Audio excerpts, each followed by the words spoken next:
Hello বন্ধুরা, তোমরা সবাই কেমন আছো? আশা করি ভালোই আছো। আজকে আমার নতুন ভিডিওতে সবাইকে স্বাগত জানাচ্ছি। আজকে আমরা লীলা মজুমদারের লেখা পটদিতি গল্প থেকে কিছু প্রশ্ন উত্তর শিখে নেব। পটদিতি মানুষটি কেমন? ভারী স্বাধীন ও স্বাবলম্বী।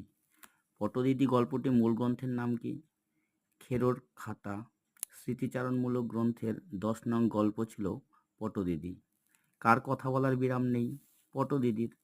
পটদিদি একে ওকে কি বিলিয়ে দিয়েছেন? বিয়ের সময় বাপের দেওয়া টাকাকড়ি ও বাড়িঘর। পটদিদির চেহারা কেমন?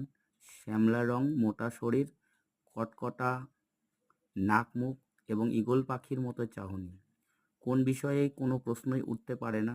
পটদিদির এককালে সৌন্দর্য বিষয়ে। পটদিদির পোশাক কেমন?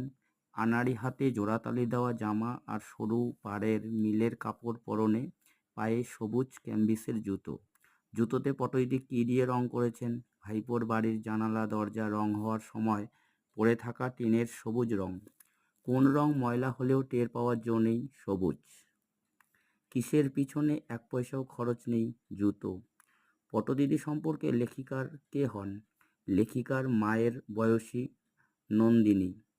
মধুপুরের পাটতোলার কর্মী এবং দর্শক কে কে? কর্মী লেখিকা এবং দর্শক পটদিদি। পটদিদির মেয়ে কি করেছিল? জাপানি চায়ের সেট হোল্ট হলে ভরে কলকাতা থেকে দিল্লি নিয়ে গেছিল।